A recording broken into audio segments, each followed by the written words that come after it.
So, over and over again, and now that I have removed a sort of uniqueness, right, and said this is an arbitrary system, this is the method of delivery, this is how it sees you, this is the interface, this is who you really are, I think to juxtapose that in a sense, we're living in an extremely archaic system, right? And in summary, I don't think that it's as arcane or I even playfully will use the term esoteric. It's like, oh, this is what you think esoteric is. When people come to this channel or even to my very busy hub, esoteric principles of light.blogspot.com, I think that initially, I'm not going to say generically everybody globally is thinking this way, but they're coming thinking that it's some sort of Dolores Cannon white lighter bullshit. It absolutely is not. It's not assuming that it knows. It's trying to figure out, right?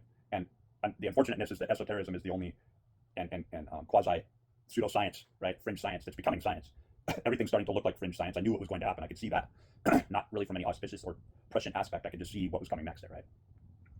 And so it gets into areas, and there's a few questions: is prayer, right? How do you know if people are praying for you or trying to pray on you?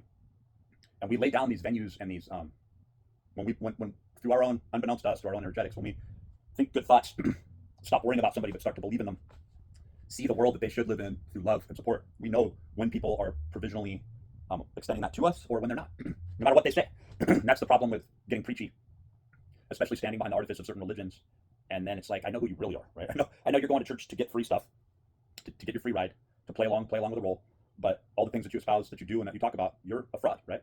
And the field knows it. The energy around you knows it because it's so easy to bless people, right? And there is an understanding of this through different caste systems where people will use gossip and they'll talk about other people and they'll formally try and register them into a certain area where they're cutting them off from an energy supply, right?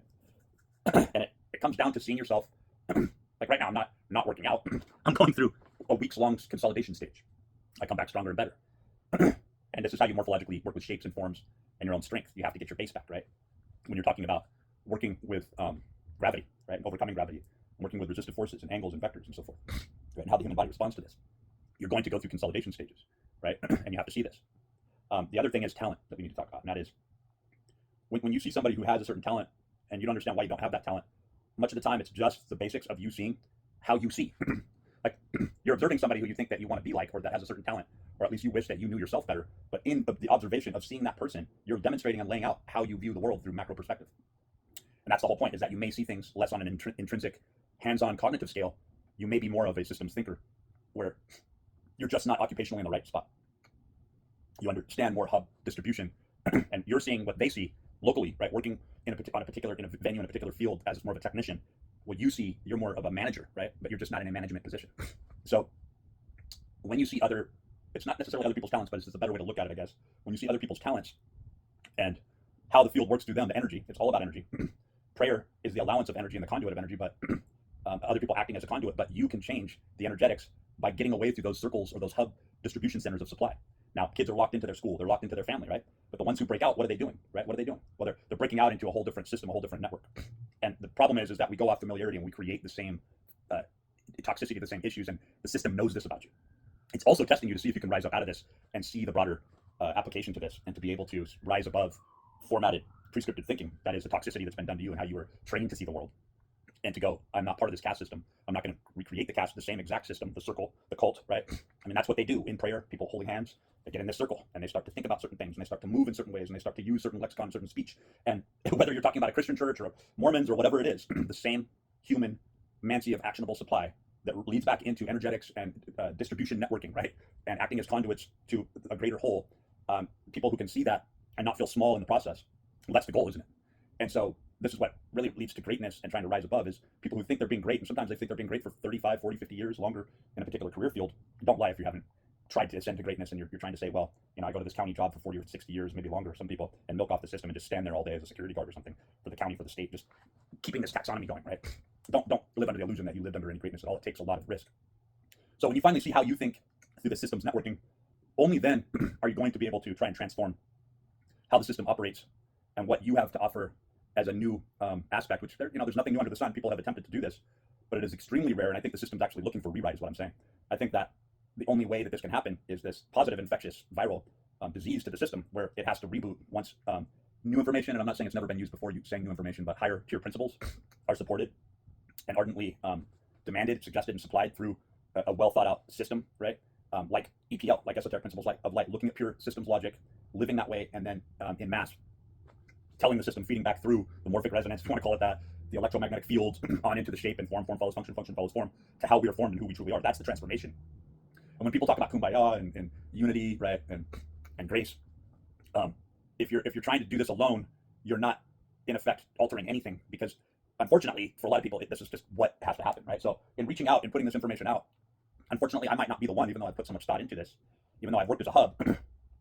The system doesn't seem to reward it in a feedback mechanism where it goes, wow, that was very brave and assertive, and I'm looking at your your principles, and I'm looking at the very articulate prescriptive methodology of seeing everything that's happening and identifying it to the best of your ability and seeing that this is pretty darn close. We have something to work with, and now let's put it into actionable order, right? So pray for the delivery of people through the distribution of energetics. Know that you're actively alive and you're a conduit to this distribution. And this may go on into other levels through thermodynamics.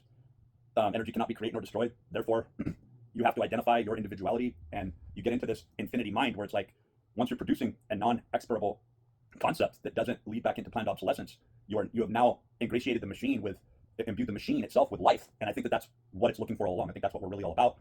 I think that's what it's pointing toward. And I think that it has to seem mere, not sheer anomalous, right? But when I say mere, it's something that shouldn't have happened. A seed was planted. It's this Promethean torch, if you will, and it's passed on through generations, and it's bit coded, bit filed in a lot of oral traditions, and it's passed on, and it's part of a Promethean flame that burns within us, right? And that it's principles. It's the principle delivery system. It's wishing and willing and using master will and willing the best and creating these conduits and these prayers and this networking, right? And not seeing it as spiritual, but really taking this to heart and saying, this is a machine, and this machine is amazing, because what we thought of as ether, we thought of was plasma, right, is in fact operationally part of an aspect of the production model of this, the transcendence of this, that we are all transcending together, right? And that if we look at this through more mechanized means, but also looking at emotion mechanically as well, then we start to see ourselves and fall into order and see how simple it's always been all along, but how there wasn't the jurisdictional zones available to us through this siphoning off of people who didn't think that way, who didn't understand what the machine was all about and what it was intended to do, that it really was a mechanized possibility matrix all along, and that it is your state of mind, and that these people that have sabotaged it from the inside out, the Khazarians, the Kabbalah, the Talmud, getting into all the other areas of false distribution that really is all the dogma of all religions, and that is to say that looking at their symbols and their signs, that this should have made more sense to us, that these symbols, even like the cross and the X, right, really what you're looking at is an X, or the inverted pentagram, and how that is a siphoning shifting mechanism that isn't allowing the phi or the phi golden mean Fibonacci sequence mathematics to just rapidly sequence and correct, right? And I guess I'm saying that it's not just an uphill climb, but I think it has been a very long time since, and maybe Atlantis, and maybe long before that, right? Maybe this is reaching further back into Sumerian culture, and maybe none of those things even really existed, and this took place on a Maldek or another planet, or somewhere far removed from that, right? But that this is the universal cosmic operation interdimensionally of how the systems, in other words, this will connect us to other places, times, events, where the energy itself will culminate in an otherworldly sort of way, where you wouldn't be able to just dismiss this away and say that this is just a phenomenal, unimaginable reality that we can create just by working with the energetics before us, who we are, what prayer is, really, from a mechanical sense. When I say that, I'm saying that I'm not removing the purity and the truth and the resonant power of it and taking out the spiritualism. I'm saying that there is a mechanistic process to this, right? And I'm also saying that seeing yourself and your gifts instead of always having others, the technicians that really don't see the whole thing, when you see the whole thing, they're standing back in amazement of you too. Like, how do you work with this? And it's like, I'm working with energy, I'm working with light. You're working with energy and you're working with light, but this is how I see it. And I see it as from a macro view of greater systems logic, where I'm working with the entirety of the spheres that are spinning around me, right? And it's kind of like, well, we're all saying the same thing, right? Well, let's get busy. Let's identify these principles. And that's what EPL is all about, is identifying these pure principles, putting them into actionable work, doing that work without any selfishness, and elevating the system at large. And this is how you transform your life. This is how you help your children. This is how you help yourself. And this is a different reality that we've been taken off of.